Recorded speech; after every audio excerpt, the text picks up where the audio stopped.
Good morning and अस्सलाम वालेकुम to you all. आज मैं फिर आप लोगों के सामने एक फिजिक्स का जो फर्स्ट चैप्टर है वो मैं लेके आया हूँ। और फर्स्ट चैप्टर में हम आज इन सब क्वेश्चंस का डिस्कशन करेंगे। Why we need measurement, what is physical quantity, types of physical quantity and dimensions which is very important for NEB में ये पूछता है। डायमेंशंस ऑब्जेक्टिव में और सब्जेक्टिव में दोनों में पूछता है, और dimensions of physical quantity, and we will discuss this all the questions in these videos. So let's begin the class without talking. So the first question is why we need measurement. Okay, let's go back to the history. Actually सबसे पहले जो आदमी सब पहले जमाने में जो measurement करता था वो हैंड टू हैंड करता था। क्या करता था? हैंड टू हैंड करता था। जैसे कि एक हाथ से, जैसे कि एक मुट्ठी मैंने लिया, उसको दिया, फिर वो मुझसे रिटर्न लेगा, तो फिर वो क्या होगा, वही मुझे एक मुट्ठी ही देगा, चाहे उसका हाथ बड़ा हो या छोटा हो, है ना, उससे कोई फर्क नहीं। उसने एक मुट्ठी लिया तो उसने वो क्या देगा, वो भी मुझे एक मुट्ठी ही देगा, है ना। जैसे कि उसने मुझे एक बर्तन पानी, एक बाल्टी पानी दिया, वो भी मुझे क्या देगा, एक बर्तन पानी ही देगा, है ना। तो इस टाइप का मेजरमेंट था पहले, है ना।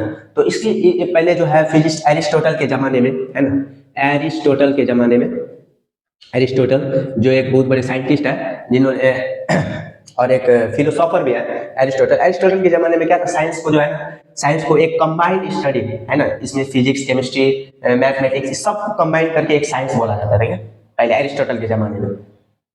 तो सबको जो है, सब में मेजरमेंट, और उस जमाने में जो है मेजरमेंट सब्जेक्ट टू सब्जेक्ट फर्क था, क्या मैन टू मैन फर्क था। जैसे कि एक आदमी ने 1 मीटर को, है ना, 1 मीटर नापा, फिर दूसरा आदमी ने, फर्स्ट पर्सन ने, एक आदमी ने एक मीटर लेंथ का कपड़ा लिया, फिर वही एक मीटर लेंथ का कपड़ा दूसरे आदमी में थोड़ा बड़ा हो जाता है ना। तो ऐसे करके थोड़ा सा डिफिकल्ट होने लगा, है ना। सब आदमी ने अलग अलग अपना अपना मेजरमेंट दिखाया। मतलब मैं 1 मीटर को मैं इतना मानता हूँ, दूसरा आदमी नहीं, मैं 1 मीटर को इतना बड़ा मानता हूँ, नहीं मैं 1 मीटर को इतना बड़ा मानता हूँ, नहीं मैं 1 मीटर को इतना बड़ा मानता हूँ, मैं 1 केजी को इतना मानता हूँ, दूसरा आदमी बोला मैं 1 केजी को इतना मानता हूँ। तो ऐसे ऐसे करके क्या हुआ, ये थोड़ा सा कॉन्फ्लिक्ट होने लगा। क्या कॉन्फ्लिक्ट मतलब? थोड़ा सा विवाद होने लगा मेजरमेंट में। तो इसी वजह से क्या हुआ कि अब इसको कंट्रोल करने के लिए पेरिस में जो है, पेरिस में यूएसएसआर, है ना, यूएसएसआर एक संस्था है ना, जो मेजरमेंट का कंट्रोल करता है ना। तो वो यूएसएसआर ने क्या कहा कि क्यों ना एक परफेक्ट, एक फिक्स्ड मेजरमेंट दिया जाए, तो ऑल ओवर वर्ल्ड एप्लीकेबल हो, उसमें कोई विवाद नहीं होगा, है ना। तो वहां पे क्या हुआ कि 1996 में, है ना, 1996 में ये मीटिंग हुआ कि पेरिस में, है ना, पेरिस में ये मीटिंग हुआ कि वहां पे जो है आदमी सब बैठा, है ना, बड़े बड़े साइंटिस्ट सब, बड़े बड़े वो सब बैठे। तो फिजिक्स को क्या दिया गया, एक वहां पे एक कानून बनाया गया, लॉ बनाया गया, है ना, वहां पे लॉ बनाया गया। वो लॉ क्या हुआ, ऑल ओवर द वर्ल्ड, है ना, ऑल ओवर द वर्ल्ड, मतलब फिक्स किया गया। क्या उसको जो है ना, all over the world fix, मतलब ये 1 मीटर जो है, 1 मीटर इतना बड़ा होगा, तो ये all over the world 1 metre ही होगा। जहां पर भी दुनिया के कोई भी कोने में जाए तो वो 1 मीटर इतना बड़ा ही होगा, है ना। 1 केजी को इतना अमाउंट में माना गया, तो वो 1 केजी जो है, वो 1 मीटर है, 1 केजी जो किसी भी दुनिया के किसी भी कोने में जाए तो वो 1 मीटर 1 किलो वो इतना ही होगा, है ना। तो इसी तरीके से क्या हुआ, वहां पे ये सिस्टम बनाया गया, है ना, सिस्टम बनाया गया। और उस सिस्टम को क्या गया, उस सिस्टम बनाया गया, तो वहां से क्या हुआ, वहां से सब आदमी ने एक ही चीज को फॉलो करना, मतलब 1 मीटर इतना बड़ा होगा तो 1 मीटर इतना बड़ा ही होना चाहिए, है ना। 1 केजी इतना इतना अमाउंट में होगा, तो 1 केजी जहां पर भी दुनिया के किसी भी कोने में जाए तो 1 केजी इतना बड़ा ही होगा, है ना। तो इसी वजह से वहां पे क्या हुआ, ये सब चीज कंट्रोल में आया। नहीं तो पहले आदमी सब अपने हिसाब से नाप जो करते थे, वहां पे क्या हुआ, वहां पे थोड़ा सा प्रॉब्लम क्रिएट हो गया, है ना, फिजिक्स में प्रॉब्लम क्रिएट हो गया। तो इसी वजह से, तो वहां से ये प्रॉब्लम सॉल्व हुआ मेजरमेंट का। तो एक फिक्स अमाउंट में तय किया गया मेजरमेंट को, तो वहां से क्या हुआ, ये प्रॉब्लम फिक्स हो गया। तो measurement why we need measurement हमें क्यों चाहिए? मेजरमेंट हमें इसलिए चाहिए कि इट हेल्प्स टू, है ना, why we need measurement, it helps to make the physics easy, it helps to make the physics easy, है ना, easy, without any kinds of difficulties, है ना, without any kinds of difficulties, without any kinds of difficulties to everyone, तो मतलब सबके आगे में, है ना, सबके नजर में ये क्या होना चाहिए, इक्वल होना चाहिए, है ना, सब फिजिक्स इजी होना चाहिए, मतलब हर एक चीज इजी होना चाहिए। फिजिक्स को क्या बनाया, by unit measurement it helps to make the physics easy without any kinds of difficulties to everyone, है ना, मतलब सबके लिए क्या क्या किया गया कि मेजरमेंट को इक्वल, मतलब एक फिक्स किया गया कि हाँ ये इतना अमाउंट में होना चाहिए, ये इतना अमाउंट में होना चाहिए, कोई किसी को मतलब कोई विवाद नहीं होना चाहिए। तो ये हो गया। तो अब चलते हैं दूसरे क्वेश्चन में, व्हाट इज क्वांटिटी, है ना, what is physical quantity. There are two types of quantity. Before that अब देखिए फिजिकल क्वांटिटी, उससे पहले फिजिकल क्वांटिटी पढ़ने से पहले हमें क्या चाहिए, हम 11-12 में है ना, 11-12 में है, और 11-12 में हम क्या पढ़ते हैं, मैथमेटिक्स पढ़ते हैं। मैथमेटिक्स का नाम तो सुना होगा, मैथमेटिक्स पढ़ते हैं, उसके बाद केमिस्ट्री पढ़ते हैं, है ना, केमिस्ट्री पढ़ते हैं, उसके बाद फिजिक्स पढ़ते हैं, उसके बाद बायोलॉजी पढ़ते हैं, है ना, बायोलॉजी पढ़ते हैं। तो इसमें फिजिक्स में मैथमेटिक्स को स्टार्ट करने के पहले सबसे पहले इसका प्रिंसिपल तो चाहिए।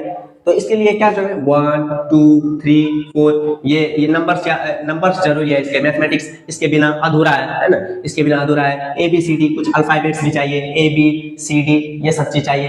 केमिस्ट्री के लिए क्या चाहिए, केमिस्ट्री के लिए H2O, हाउ टू फॉर्मेशन, मतलब सबसे पहले बेसिक क्या चाहिए कि हाइड्रोजन क्या है, एटम क्या है, मॉलिक्यूल्स क्या है ना, वाटर कैसे फॉर्मेशन होता है, डिफरेंट डिफरेंट कंपाउंड कैसे फॉर्म होता है ना, H2 how the formation of water, how the water is formed, how the water is formed, है ना, H2O ये H2O में ये क्या है, ये H क्या है, जो O क्या है ना, ये सब मॉलिक्यूल सब है ना।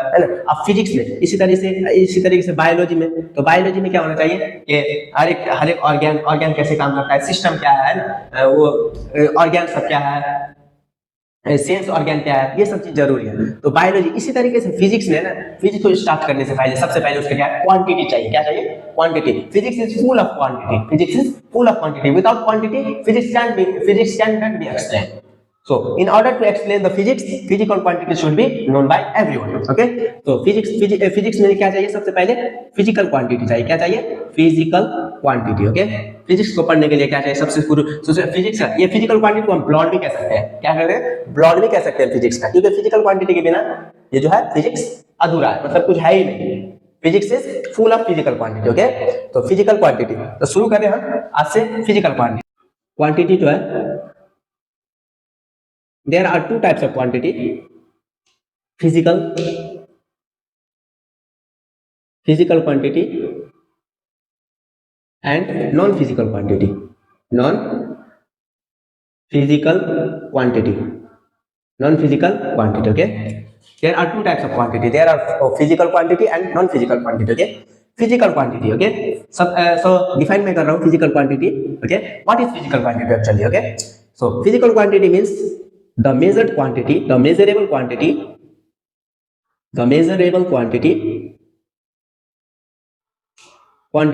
with the help of which, okay, which helps to the measurable quantity which helps to express the laws of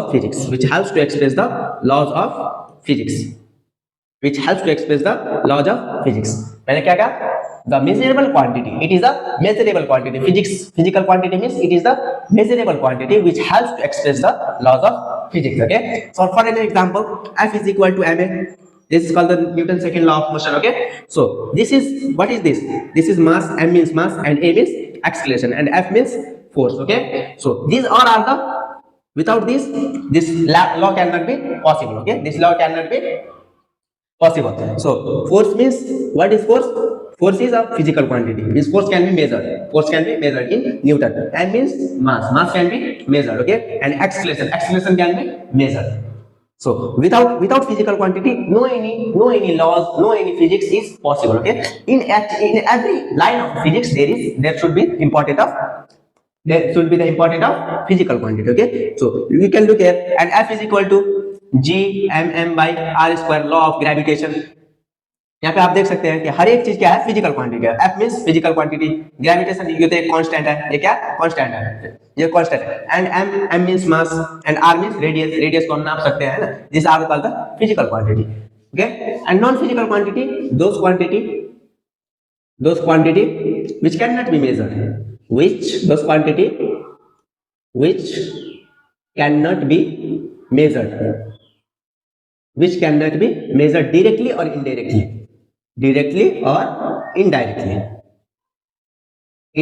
okay, those quantity which cannot be measured, मतलब उसको मेजर कर ही नहीं सकते।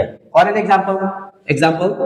एग्जाम्पल क्या हुआ, सॉरो हो गया है ना, सॉरो हो गया, SORROW सॉरो, लव हो गया है ना, फीलिंग्स हो गया, क्राइनेस हो गया, ये सब क्या है, ये सब हम मेजर ही नहीं कर सकते हैं। सौरव तुम कितना उदास हो, मेजर कर सकते हैं, 1 क्विंटल उदास हो कि 2 क्विंटल उदास हो, 1 केजी उदास हो, ये सब हम मेजर कर सकते हैं, नहीं कर सकते हैं। फीलिंग्स, तुम्हारे अंदर क्या चल रहा है, ये सब मेजर नहीं कर सकते आप। क्राइनेस, तुम कितना रोए हो, 1 क्विंटल रोए हो, 1 मीटर रोए हो, या कोई बोलेगा, नहीं बोलेगा। तो इसी वजह से ये सब चीज इम्पॉसिबल है, मेजर करना इम्पॉसिबल है। तो physical quantity and non physical quantity समझ में आ गया। तो फिजिकल क्वांटिटी, और इसको हम ऐसे भी डिफाइन कर सकते हैं, those quantity which can be measured, those quantity which can be measured, okay, which can easily be measured, easily be measured, okay, those quantity which can easily be measured। suppose example length, क्या हो गया, length हो गया है ना, मास हो गया, length, मास, time, ये सब क्या करते हैं, मेजर कर सकते हैं आराम से। लेंथ मतलब 1 मीटर, 2 मीटर, 3 मीटर, मास मतलब 1 केजी, 2 केजी, 1 कुंटल, 1 टन, जितना हो सके। टाइम मतलब 1 सेकेंड, 1 मिनट, 1 घंटा, ये सब क्या है, ये मेजरेबल क्वांटिटी है। ओके, तो फिजिकल क्वांटिटी को क्या बोलते हैं, it is the measurable quantity which helps to express the laws of physics. Okay, आप ये डेफिनेशन लिख ले किताब में, कॉपी में, नोट में लिख ले और याद कर ले। फिजिकल और नॉन फिजिकल क्वांटिटी क्लियर हो गया। ओके, नाउ तो ये नॉन फिजिकल क्वांटिटी तो कहानी तो यही खत्म हो गया कि इसको हम मेजर ही नहीं कर सकते, तो हम इसके बारे में पढ़ेंगे क्या, तो हम पढ़ेंगे आज फिजिकल क्वांटिटी के डीप में जाएंगे। ओके, फिजिकल, तो यहाँ पे देखिए physical quantity, okay, physical quantity as I already told you that those measurable quantity, it is a measurable which can be measured easily, okay, by machine or by indirectly or indirectly, okay। So physical quantity have two part, PQ means physical quantity, PQ means physical quantity, suppose 1 kg, okay, it has two part, one is, this is called the numerical value, this is called the numerical value, and this is called the unit, okay, this is called the unit, kg means unit। suppose example 1 meter, suppose 2 meter, 2 is numerical quantity, okay, numerical value, and meter means unit, okay, it has two part, by the combination of two numerical value and unit, one physical quantity is formed, okay, so physical quantity have two parts, okay, this is numerical value and one is unit, okay। nobody can single say that this is physical quantity, nobody can say that this is physical quantity, okay, and nobody can, and if we add 1 meter, so now it became physical quantity, because it is 1 meter, means it is 1 meter measurable, 1 meter can be measurable, so this is called the physical quantity, okay। only numerical value cannot be called a physical quantity, only numerical value cannot be called a physical quantity, it will be just a number, okay, it will be just a number, okay। now types of physical quantity, this is the types of, okay, types of physical quantity,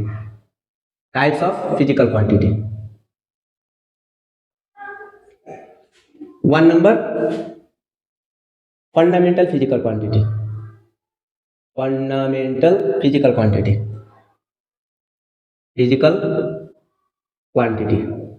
fundamental physical quantity, another number, derived physical quantity, derived PQ, okay, I will write PQ means physical quantity, okay, and another one is supplementary PQ।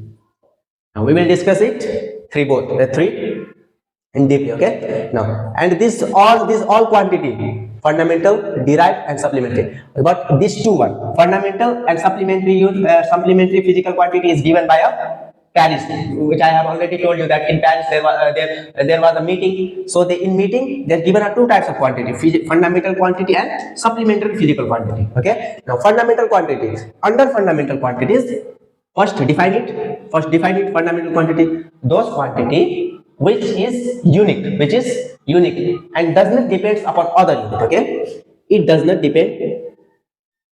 It doesn't depends upon other unit. Okay. It does not depends upon other unit.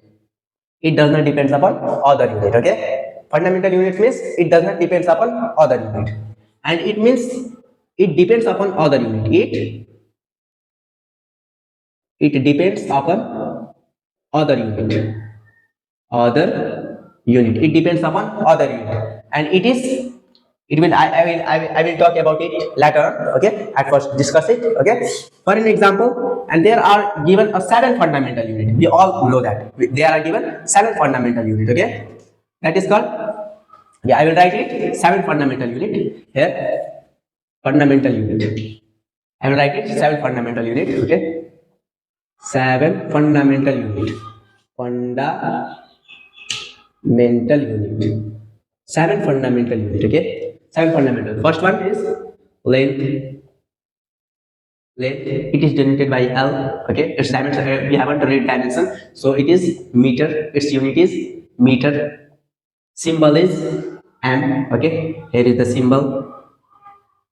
Here is the unit, and here is the quantity. Okay. Quantity. Symbol, unit, and this quantity, unit, and symbol. Okay. Length 2 number, mass 3 number, time, 4 number, temperature, 5 number, luminous intensity,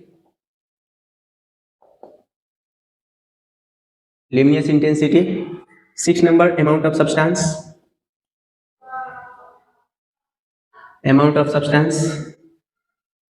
and 4 number, luminous intensity, amount of substance, and 7 number, current. 7 number, current. Okay. Now its unit is mass means kg. Mass means weight. Sorry, weight not. Mass means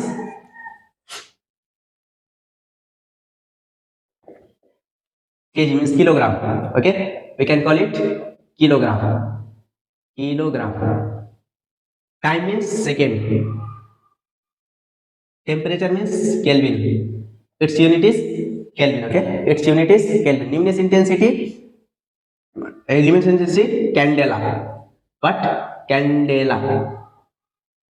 Amount of substance, mole. Current, ampere. Okay. Current, ampere. Now its symbol is kg. Okay. Do not write here symbol. Here write kilogram. Okay. Kilogram. Its symbol is kg. Time means second. Second means SEC. Okay. Kelvin means just you write K. Okay. Candela means CAD. You write candela means CAD. Okay. And mole means MOL. You just write mole. And ampere means I, or you can write A. Okay. You can write A. Ampere means current. Its unit is ampere, and its symbol is A. Okay. Now these all are the 7 fundamental units. Okay. And there will be one question that only there are 7 fundamental units. Tell me that there are only 7 fundamental units. Its answer is no. We can let some other quantity as a fundamental quantity. These all are only not the fundamental quantities. Others we can also let. They are arbitrary. Arbitrary means we can also let them as a fundamental unit. Like we can force. Okay. Force we can, मतलब force को भी हम क्या बोलते हैं? Force को भी हम उसको फंडामेंटल यूनिट की तरह ट्रीट कर सकते हैं. फोर्स को, वेलोसिटी को, एंड वर्क को हम क्या बोलते हैं? उसको मतलब फंडामेंटल यूनिट की तरह ट्रीट कर सकते हैं. क्वेश्चन में आएगा. मैं क्वेश्चन कराने लगूंगा तो क्वेश्चन में आएगा. ये फोर्स को हम उसमें क्या मानेंगे? एज अ फंडामेंटल यूनिट मानेंगे. ओके.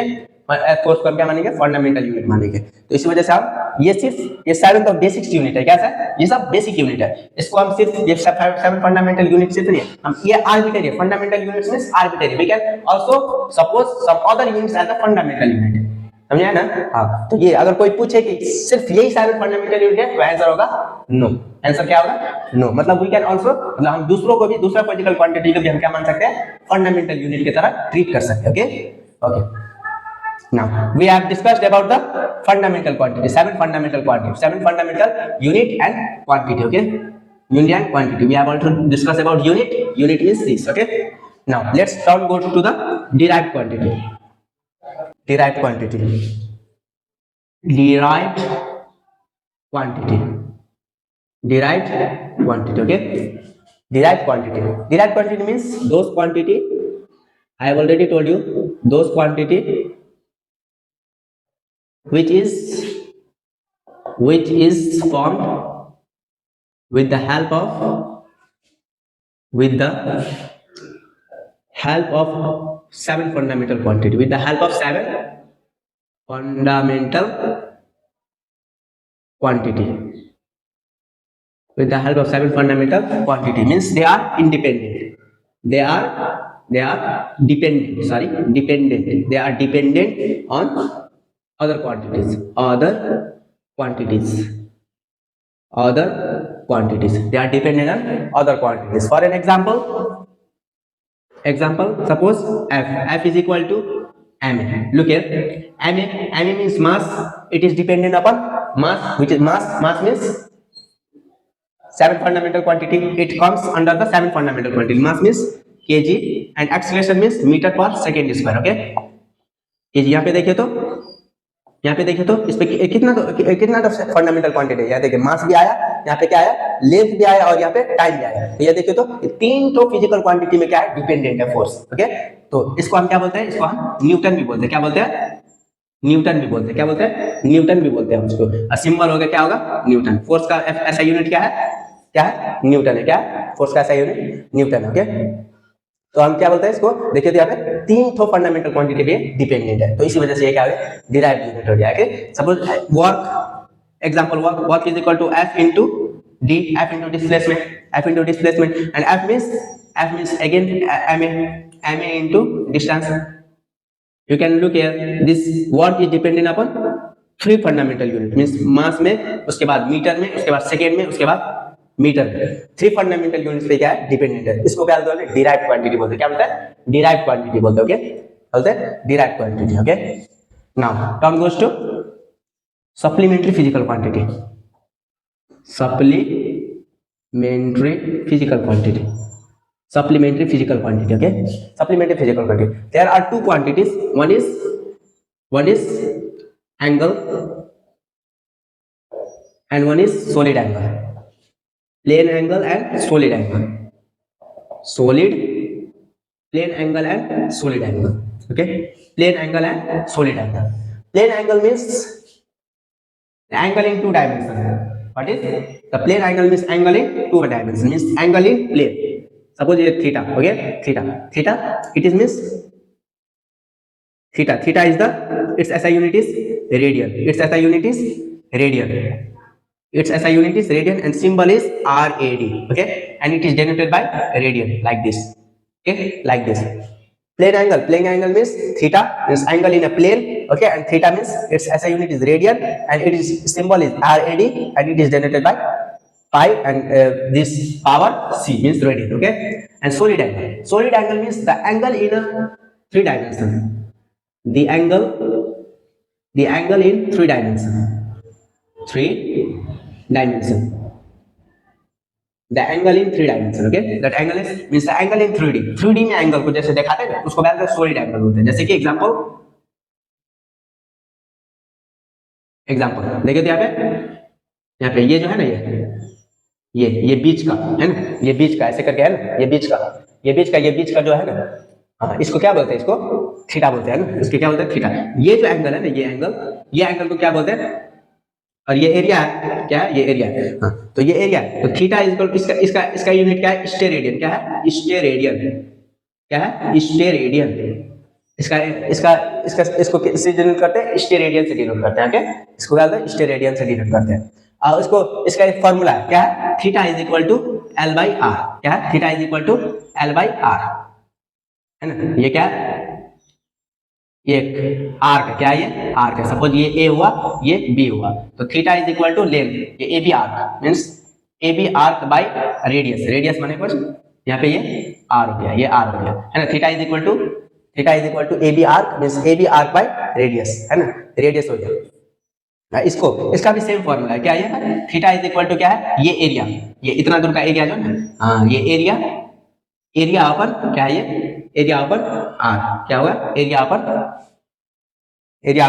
आर स्क्वायर, क्या हो गया, area upon R square. Okay, area upon R square, समझ में आया।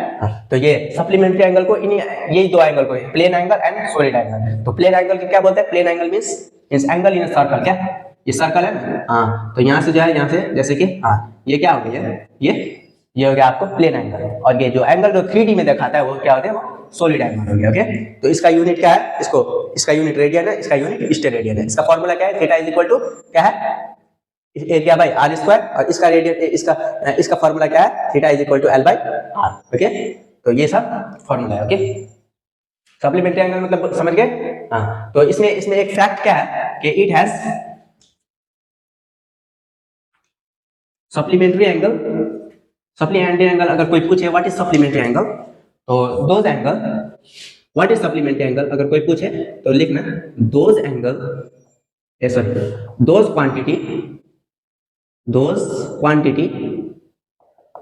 Those quantity means only two, there are only two quantities, those quantities which have unit but no dimension, अब dimension का अभी मैं पढ़ाऊंगा आगे, तो डायमेंशन में पता चल जाएगा कि which has unit। बस इतना याद रखिए कि those quantity which have unit but no dimension, इसके पास दोनों के पास यूनिट था, एक का क्या यूनिट था, रेडियन, और एक क्या था, स्टेरेडियन। तो इसके पास यूनिट है पर डायमेंशन नहीं है। जैसे कि लेंथ का पास डायमेंशन क्या होता है, लेंथ का डायमेंशन क्या है, एल है। इस समय अब डायमेंशन में पढ़ाऊंगा। ओके, तो ये याद रखिए कि supplementary units are, supplementary physical quantities are those quantity which have unit but no dimension. Okay, there are only two supplementary units. There are only two supplementary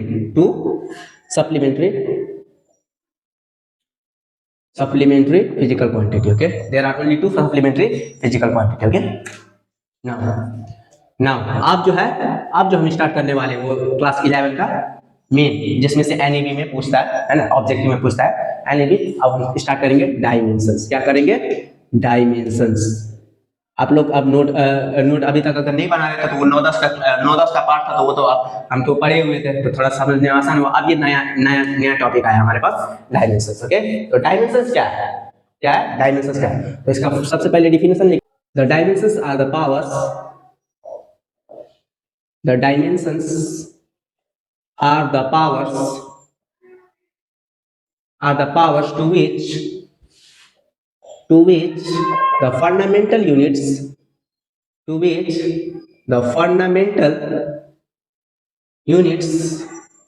are raised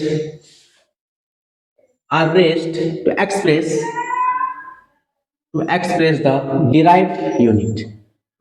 the derived unit, or physical or other physical quantity,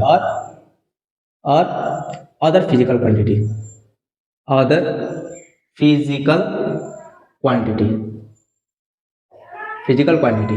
This is the definition of dimensions. Okay, dimensions are the powers to which the fundamental units are raised to express the derived unit. Means other physical quantity. Okay, तो example, अब इसको हम example से समझेंगे ये कैसे होता है डायमेंशंस ऑफ, ये डायमेंशंस कैसे होता है। एग्जांपल जैसे कि f हो गया, f is equal to ma हो गया, है ना, f is equal to ma हो गया। अब इसमें देखिए तो m मतलब क्या हुआ, मास को क्या बोलते हैं हम, मास को m से डिनोट करते हैं, क्या होता है, m से डिनोट करते हैं। l मतलब क्या हुआ, मीटर पर सेकंड स्क्वायर हो गया, है ना। इसको हम क्या लिखेंगे, m मीटर मतलब लेंथ अपन सेकंड स्क्वायर मतलब टाइम का स्क्वायर हो गया, है ना। अब यहाँ पे देखिए तो यहाँ पे क्या होगा, m हो गया, अब इसको l टी माइनस टू हो गया है ना। अब इसको देखिए तो M L T minus two. अब ये देखिए तो M L T minus two. अब यहाँ पे देखिए तो dimensions are the powers. Powers means यहाँ पे 1 है, यहाँ पे 1 है। Dimensions are the powers means these are the powers to which the fundamental units, okay, these all are the fundamental units, these all are the fundamental. ये देखिए तो ये 7 फंडामेंटल यूनिट्स मैंने जो लिखा था वो इसी में से है, उसी में से ये है ना, mass, length and time. These are the 7 to which the fundamental 7 fundamental units are raised to express the derived unit, to express the derived unit। अब ये देखे तो ये derived physical quantity है क्या? हाँ, तो इसी को एक्सप्रेस करने के लिए यहाँ पे क्या हुआ, यहाँ पे fundamental 7 fundamental units are raised with some power, okay? So this is called the dimensions. These powers are called the dimensions. These powers are called the dimensions, okay? तो now let's go. तो ये definition आप लोग क्या है, the dimensions are the powers to which the fundamental units are raised to express the derived unit, ठीक है। Now dimensions of some physical quantity, हम लिखेंगे dimensions of some physical quantity, dimension of some physical quantity,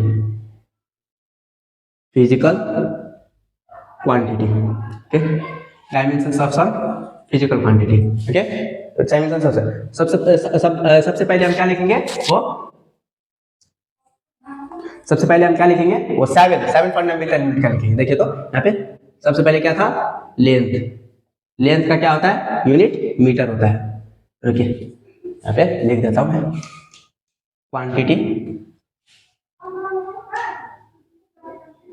quantity unit, उसके बाद dimensions, क्या है,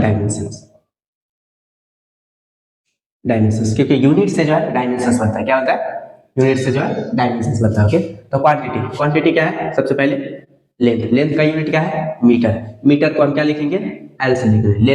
length मतलब क्या है, यहाँ पे लेंथ से यूनिट करेंगे, डायमेंशंस क्या लिखेंगे, उसका लेंथ लिखेंगे, ओके, लेंथ। उसके बाद मास का यूनिट क्या है, केजी है, यूनिट है तो सिंबल केजी को हम क्या लिखेंगे, एम से। मास को बड़ी कैपिटल में, always use capital, okay, always use capital letter and dimensions, mass. उसके बाद टाइम मतलब सेकेंड है ना, सेकेंड को हम क्या लिखेंगे, टी से, ऐसे करके टी से डिनोट करेंगे। उसके बाद अमाउंट ऑफ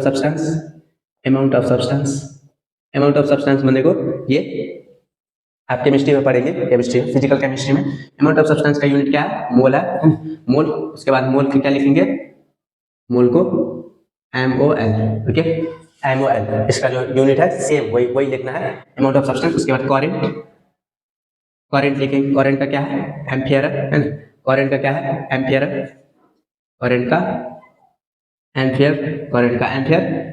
ये जो यूनिट है ना, ये यूनिट कैसे आता है, जैसे कि करंट को किसने पता लगा, वो जो साइंटिस्ट का निक नेम होता है ना, उसी का वो अपने नाम से दे देता है, क्या, एम्पियर। जैसे कि एम्पियर, जैसे कि न्यूटन, फोर्स को किसने पता लगाया, न्यूटन, सर आइजैक न्यूटन, तो न्यूटन, यूनिट न्यूटन दे दिया। तो इसी वजह से ये करंट को जो पता लगाया होगा तो उसका निक नेम क्या होगा, एम्पियर होगा, उसका निक नेम एम्पियर होगा, इसी वजह से यहाँ पे एम्पियर है। तो एम्पियर, तो इसका डायमेंशन क्या होगा, ए होगा, क्या होगा, इसका डायमेंशन ए होगा।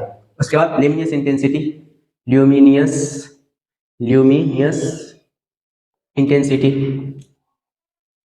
इंटेंसिटी मतलब कैंडेला है ना, ल्यूमिनियस इंटेंसिटी का फॉर्मूला क्या है, कैंडेला। तो इसका यूनिट क्या होगा, CAD होगा, है ना, ये बहुत कम यूज होता है, luminous intensity amount of substance mole, है ना। ये हो गया, बस ये हो गया 1 2 3 4 5 6। उसके बाद क्या है, उसके बाद इलेक्ट्रिक करंट भी हो गया। उसके बाद टेम्परेचर क्या हो गया, यहाँ पे टेम्परेचर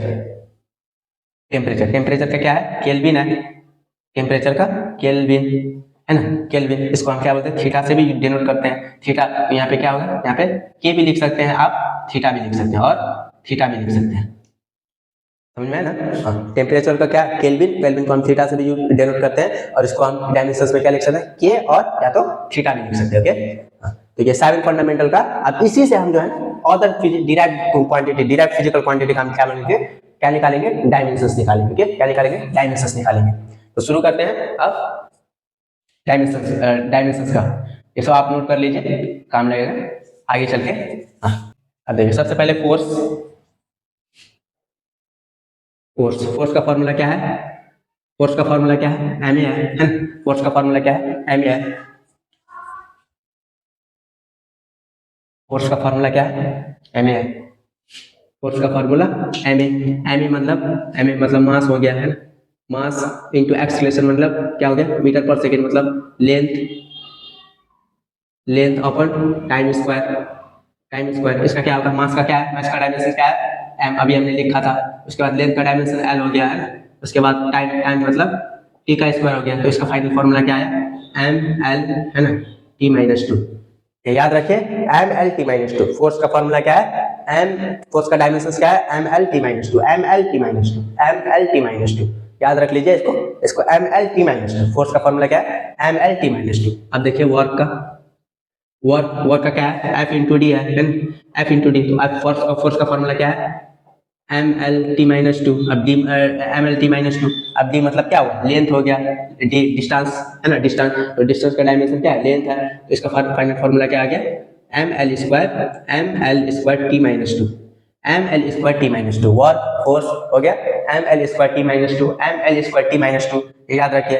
अब देखिए impulse, impulse F into T क्या है, force into, force into del T मतलब चेंज इन टाइम। इम्पल्स बहुत छोटा फोर्स होता है, तो इसके बारे में हम आगे पढ़ेंगे, पूरी फुल डिटेल में पढ़ेंगे इम्पल्स क्या होता है। जस्ट आपको ये बस फॉर्मूला याद रखिए, और डायमेंशंस कैसे निकालते हैं, बस आपको ये सीखना है कि डायमेंशंस कैसे लिखा जाता है। अगर हमको फॉर्मूला याद होगा ना, डायमेंशंस आराम से लिख लेंगे। ओके हाँ, तो फोर्स, तो फोर्स का हमें पता ही है, M L T minus two है ना, और डेल टी मतलब क्या होगा, मतलब चेंज इन टाइम, तो टाइम हो गया। तो M, M L T minus one, M L T minus one, यहाँ पे पावर वन है तो यहाँ पे ये माइनस होगा। इंडिसेस तो आता होगा ना, हाँ इंडिसेस, इंडिसेस चाहिए जरूरी है। इम्पल्स हो गया, उसके बाद क्या हो गया, उसके बाद एंगुलर वेलोसिटी हो गया। क्या हो गया, angular velocity, angular velocity, angular velocity, angular velocity हमारे पास फॉर्मूला था है ना, v is equal to omega R है ना, तो omega is equal to v by R है ना, omega is equal to v। ये ओमेगा क्या है, ओमेगा ये क्या है, एंगुलर वेलोसिटी है, v बाई आर। अब v बाई आर वेलोसिटी, अब v मतलब क्या हुआ, वेलोसिटी, वेलोसिटी का क्या है, मीटर पर सेकेंड, और r मतलब लेंथ हो गया है ना, r मतलब लेंथ हो गया, मतलब मीटर ही हो गया। तो इसका क्या क्या लिखेंगे हम, मीटर, मीटर मतलब लेंथ है ना, length by time into length आ गया। यहाँ पे time into length, L L cancel. अब यहाँ पे क्या आ गया, टी माइनस वन। इसका डायमेंशन क्या आ गया, टी माइनस वन। अब टी माइनस वन नहीं लिखेंगे हम इसको क्या लिखेंगे, हम इसको लिखेंगे, हम इसको लिखेंगे M to the power zero, L to the power zero and T minus one, ऐसे लिखेंगे हम। M to the power zero, L to the power zero. ये फंडामेंटल यूनिट हमें दिखाना ही दिखाना है, यहाँ पे जीरो। अब यहाँ पे देखो तो इसका मतलब क्या हुआ कि ये जो एंगुलर वेलोसिटी है ये मास पे जीरो, मतलब ये मास पे इंडिपेंडेंट है, एल पे भी इंडिपेंडेंट है, और टाइम पे क्या है, ये इनवर्सली डिपेंडेंट है। क्या है, इनवर्सली डिपेंडेंट है। ठीक है, इससे हमें ये पता चलता है। ओके हाँ, तो एक दो तीन चार फ्रीक्वेंसी। अब क्या है यहाँ पे, फ्रीक्वेंसी, फ्रीक्वेंसी का फॉर्मूला क्या है, वन बाई टाइम इनवर्स है ना, तो पढ़ा होगा। तो यहाँ पे क्या होगा, टाइम इनवर्स।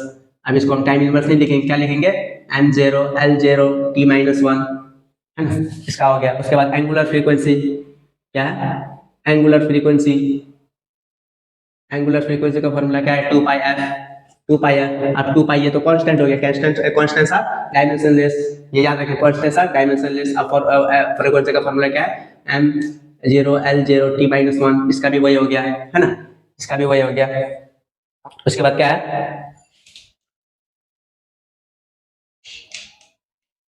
अब यहाँ पे देखिए टॉर्क।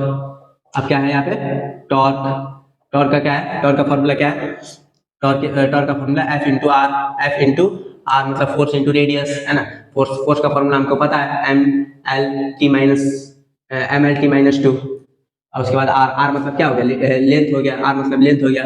अब इसका फॉर्मूला क्या होगा, M L square T minus two है ना, M L square T minus two हो गया। समझ में आ रहा है, हाँ तो ये हो गया, टॉर्क हो गया। उसके बाद मोमेंट ऑफ इनर्शिया क्या है यहाँ पे, moment of inertia, moment of inertia क्या है, M R square. Moment of inertia का क्या है, एम आर स्क्वायर। एम मतलब क्या हुआ, मास हुआ, मास का क्या लिखेंगे, एम लिखेंगे। उसके बाद आर मतलब एल का स्क्वायर लिखेंगे। अब दोनों को मिला के लिखेंगे तो क्या होगा, एम एल स्क्वायर। अब यहाँ पे टी तो नहीं है, तो टी नहीं है तो यहाँ पे क्या लिखेंगे, T to the power zero लिखेंगे है ना, T to the power zero लिखेंगे। उसके बाद एंगुलर में, उसके बाद क्या है,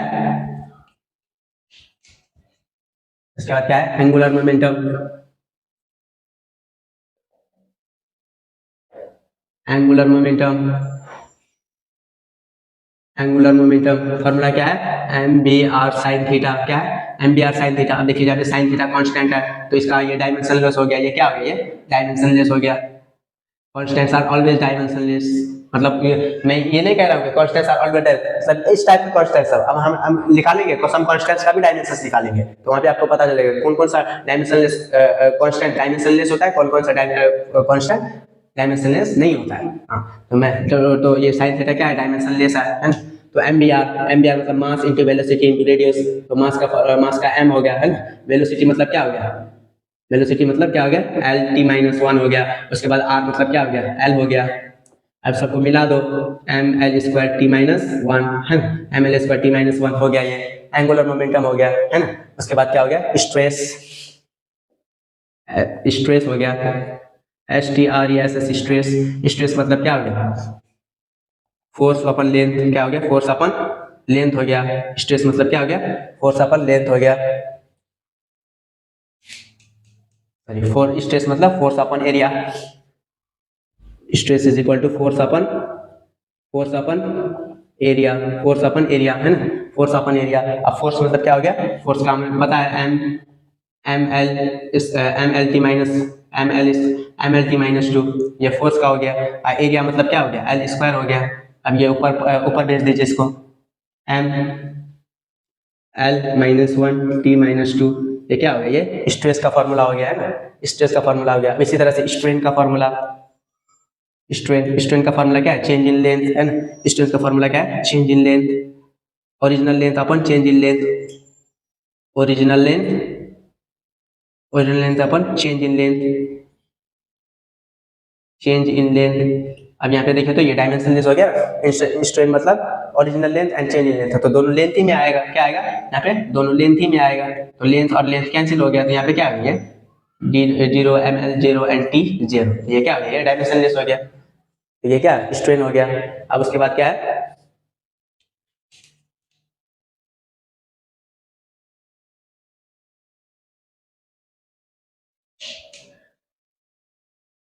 उसके बाद क्या है, योंग्स मॉडुलस,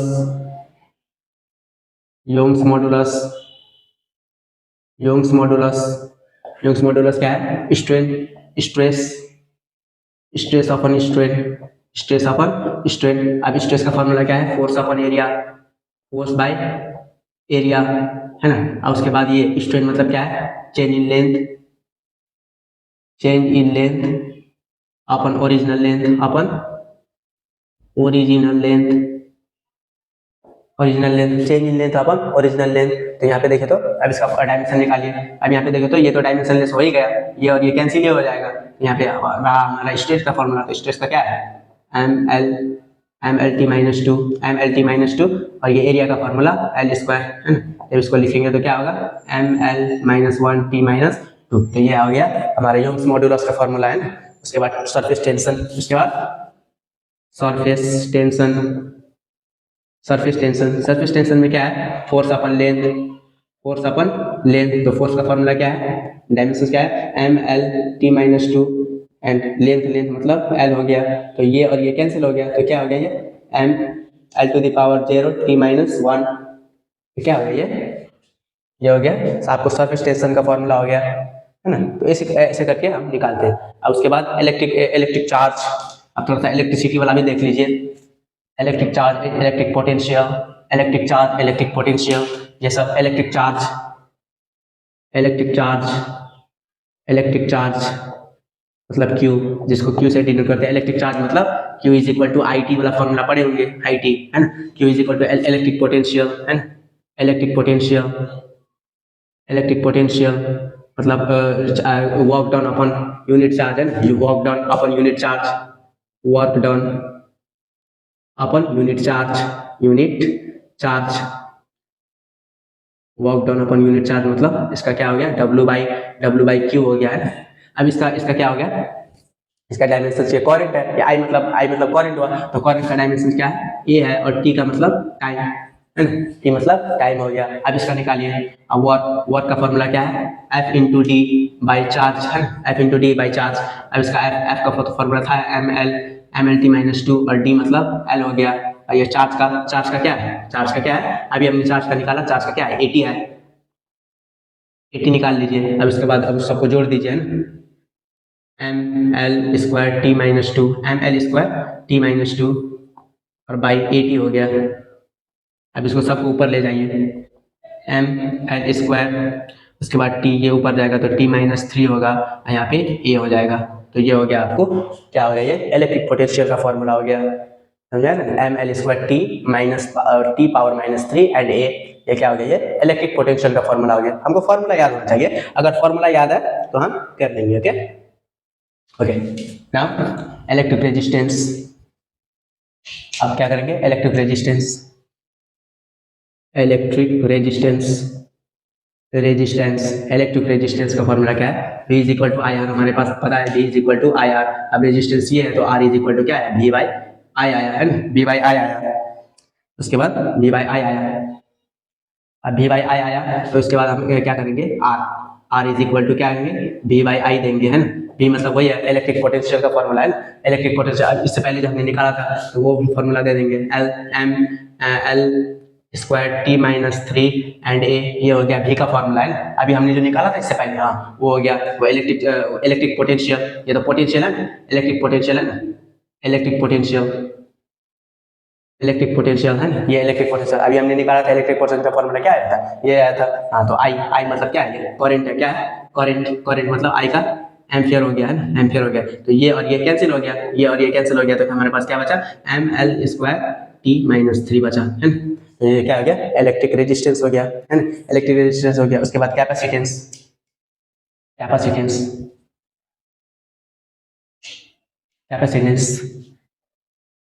कैपेसिटेंस अभी जस्ट ये सब चीज अभी मालूम नहीं होगा, कैपेसिटेंस मतलब क्या है, इलेक्ट्रिक पोटेंशियल मतलब क्या, हम आगे पढ़ेंगे, जस्ट आपको फॉर्मूला याद होना चाहिए, मतलब निकालते कैसे, क्या कौन कैपेसिटेंस मतलब क्या हो गया, C is equal to Q by B हो गया है ना, Q is equal to C B होता है, तो C is equal to Q by B हो गया। अब चार्ज मतलब क्या हो गया, ये 80 हो गया, चार्ज का डायमेंशन क्या हो गया, 80 हो गया। अब अभी हमने निकाला था बी का क्या निकाला था, M L square T minus three और ए निकाला था ना अभी, इलेक्ट्रिक पोटेंशियल का फॉर्मूला, तो वही निकालना है। इसका क्या लिख देंगे हम, एम माइनस वन है ना, एम माइनस वन, ये और ये कैंसिल हो गया है ना, एम माइनस वन, उसके बाद एल माइनस टू, उसके बाद क्या है टी माइनस टू, ये क्या आ गया, ये हमारे पास फॉर्मूला हो गया, क्या है, कैपेसिटेंस का फॉर्मूला हो गया। ओके, कैपेसिटेंस का फॉर्मूला हो गया। तो ये अभी मैंने कराया, ये 2-4 का फॉर्मूला था है ना, इतना फॉर्मूला 10-15 मैंने कराया होगा, ये सब ऐसे करके निकालते हैं फॉर्मूला कैपेसिटेंस। हाँ ओके, नाउ डायमेंशन ऑफ सब कांस्टेंट, डायमेंशन ऑफ सब कांस्टेंट। अब सब कांस्टेंट भी डायमेंशनलेस नहीं होता है साइंस, आप देखिए यहाँ पे कौन कौन सा, जैसे कि रिफ्रैक्टिवनेस, जैसे क्या हो गया, रिफ्रैक्टिव इंडेक्स को हम क्या म्यू से डिनोट करते हैं, mu is equal to C by V होता है, मतलब velocity of light, speed of a light, इसके बाद ये पे वेलोसिटी है ना, ये भी ये क्या है, स्पीड ऑफ अ लाइट, ये क्या है, velocity of a light, speed of a light in ये क्या हो गया, इन फ्री मीडियम, मतलब वहाँ पे कोई मीडियम नहीं है ना, या velocity of light in medium, मतलब यहाँ पे एयर का प्रेजेंस हो सकता है, कुछ भी हो सकता है। तो यहाँ पे देखो तो ये भी स्पीड है, ये भी वेलोसिटी है, मतलब ये डायमेंशनलेस हो गया है, सब कट जाएगा, ये भी स्पीड है, ये भी स्पीड है, तो स्पीड का भी वही होता है और वेलोसिटी का भी वही होता है, तो m zero l zero and t zero, यहाँ पे देखो तो ये डायमेंशनलेस हो गया, ये क्या आ गया, डायमेंशन। अब देखिए यहाँ पे प्लैंक्स कांस्टेंट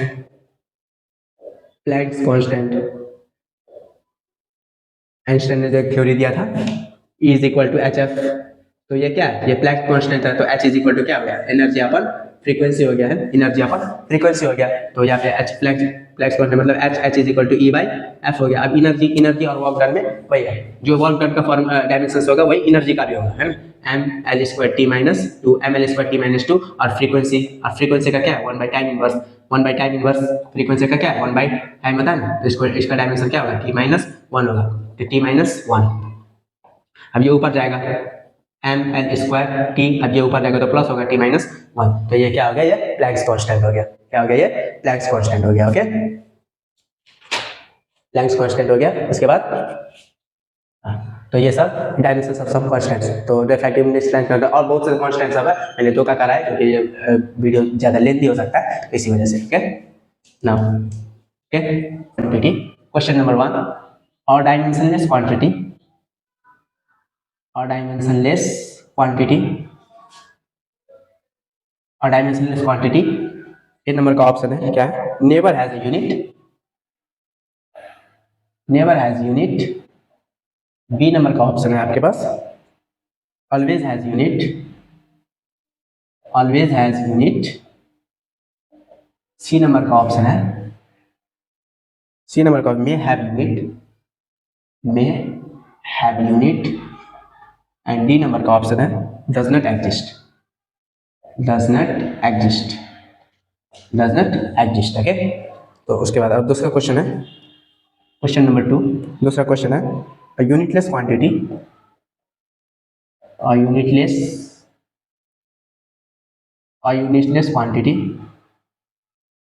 यूनिटलेस क्वांटिटी। एक नंबर में ऑप्शन है never has a non zero dimension, never has non zero dimension, non zero dimension. B number में ऑप्शन है may have a non zero dimension, may have non zero dimension, non zero dimension. उसके बाद C number में option है, C number always has a non zero dimension, always has non zero dimension, non zero dimension. और D number में option है आपका does not exist, does not, does not exist. Okay, तो ये सब आपका फॉर्मूला हो गया। ओके, यहाँ पे देखिए, तो अब यहाँ पे देखिए, और डायमेंशन, और डायमेंशन लेस, डायमेंशन लेस मतलब उसके बाद डायमेंशन लेस मतलब ये किसी चीज पे डिपेंड नहीं है, L square T zero and T zero, मतलब डायमेंशन लेस मतलब ये किसी चीज पे डिपेंडेंट नहीं है। तो इसके पास क्या होना चाहिए, देखिए तो नेवर हैज यूनिट, उसके बाद यूनिट, यूनिट नहीं होना चाहिए, मे have unit and always has unit and does not exist. तो ऑलवेज हैज यूनिट और डायमेंशन लेस क्वांटिटी मतलब अब डायमेंशन, जो डायमेंशन लेस है उसके बाद क्या होना चाहिए, always has unit and may have a unit, उसके बाद डायमेंशन लेस क्वांटिटी। तो उसके बाद अब ये ऑलवेज हैज यूनिट कौन सा होना चाहिए, कौन सा, एक बार ध्यान से दीजिए, तो डायमेंशन लेस क्वांटिटी। तो डायमेंशन लेस है उसके पास क्या होना चाहिए वो, उसके बाद मे हैव यूनिट एंड उसके बाद ये always has unit, does not exist, never has unit. यहाँ पे देखिए तो never has unit, never has unit तो ये हो ही नहीं सकता। अगर ये नेवर हैज यूनिट, अगर डायमेंशन लेस क्वांटिटी, जैसे कि एग्जांपल में हम क्या लिखे हैं अभी, वो सप्लीमेंट्री क्वांटिटी देखे ना, हाँ वो solid angle and plane angle, solid angle and plane angle, and plane angle. देखिए तो इसके पास यूनिट है, क्या है, इसके पास यूनिट है पर डायमेंशंस नहीं है, इसके पास यूनिट है पर डायमेंशंस नहीं है। तो इससे हमें क्या पता चलता है कि इसमें हमारा मे हैव यूनिट, मतलब कोई भी चीज का यूनिट हो सकता है पर कोई डायमेंशनलेस, यूनिट तो होना जरूरी है ना, पर वो डायमेंशनलेस नहीं भी हो सकता है। जैसे कि एग्जांपल में हम सॉलिड एंगल और प्लेन एंगल को हम ले सकते हैं। हमारा आंसर क्या आया, आंसर नंबर सी आया, क्या आया, आंसर नंबर सी आया। अब यूनिटलेस क्वांटिटी, अब यूनिटलेस क्वांटिटी मतलब जिसके पास यूनिट ही नहीं है तो वो क्या होगा, वो जिसके पास यूनिट ही नहीं है तो वो क्या होगा, उसके पास डायमेंशन ही नहीं होगा। यहाँ पे देखिए तो और यूनिटलेस क्वांटिटी, इसके पास क्या होगा, डायमेंशन ही नहीं। अब डायमेंशन नहीं होगा तो मतलब ऑल नॉन जीरो, मतलब non zero dimensions, may have, never has a non zero dimensions, never has a non zero dimensions. तो इसका आंसर क्या होगा, never has a non zero dimensions. Non zero dimension means, non zero dimension मतलब M का power कुछ होना चाहिए, L का भी कुछ होना चाहिए, टी का भी कुछ होना चाहिए। सपोज मैंने एग्जांपल दिया, तो ये हो गया नॉन जीरो डायमेंशन और ये हो गया जीरो डायमेंशन। क्या हो गया, जीरो डायमेंशन। अब जिसके पास यूनिट ही नहीं है, यूनिटलेस क्वांटिटी, तो उसके पास क्या होगा, never has non zero dimension, never has non zero dimension.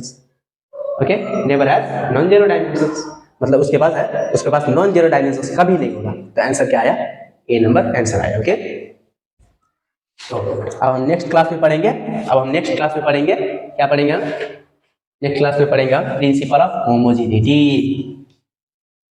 क्या पढ़ेंगे हम नेक्स्ट क्लास में, principle of homogeneity. Next class में पढ़ेंगे हम, नेक्स्ट क्लास में पढ़ेंगे principle of homogeneity, homogeneity, principle of homogeneity and some applications of dimensions, applications of dimension मतलब एप्लीकेशन, डायमेंशंस का एप्लीकेशन सब क्या है। तो ये हम ये दो टॉपिक अब नेक्स्ट क्लास में पढ़ेंगे। तो आप लोग नोट बनाते जाइए और इस चैनल को सपोर्ट करते जाइए। इंशाल्लाह we will complete in detail. Okay, thank you for giving your time now and अल्लाह हाफिज and good afternoon to you.